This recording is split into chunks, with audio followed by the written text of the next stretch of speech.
Happy new year! সকলে কেমন আছেন? আমি অনুতৃষা। সকলকে জানাই নিউ ইয়ারের অনেক অনেক শুভেচ্ছা আর শুভকামনা। নতুন বছরে আপনারা সকলে খুব ভালো থাকুন, সুস্থ থাকুন আর সাবধানে থাকুন।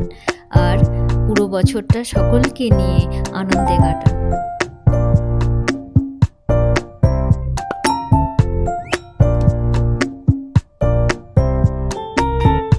আজকে শুক্রবার 2 জানুয়ারি। আজ লাক্সেমবার্গের সকালটা না একটু আলাদা।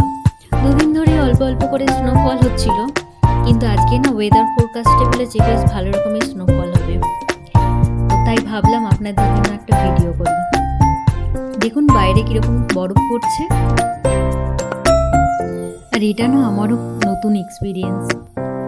জানলার বাইরে তাকালেই শুধু সাদা আর সাদা, যেন শীতের কোলে মরে গেছে পুরো শহরটা। শহরের কোলাহলও না ঢেকে গেছে এক সাদা শান্তির চাদরে। রাস্তা, ছাদ, গাছ, দেখুন সবকিছুই যেন মনে হচ্ছে আজ বরফের ছোঁয়ায় এক নতুন রূপ পেয়েছে। আর এই ঠান্ডার মাঝেই না আছে এক অন্য রকমের উষ্ণতা, একটা অদ্ভুত শান্ত অনুভূতি, যেখানে সময় থেমে যায় কিছুক্ষণের জন্য।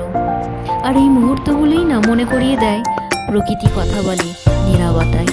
আর শীত মানেই সেই নীরবতার সবচেয়ে সুন্দর রূপ। সকলে খুব ভালো থাকবেন, সুস্থ থাকবেন। আজকে আমার এই ভিডিওটা এখানেই শেষ করলাম। আর আমার এই ভিডিওটা ভালো লাগলে অবশ্যই একটা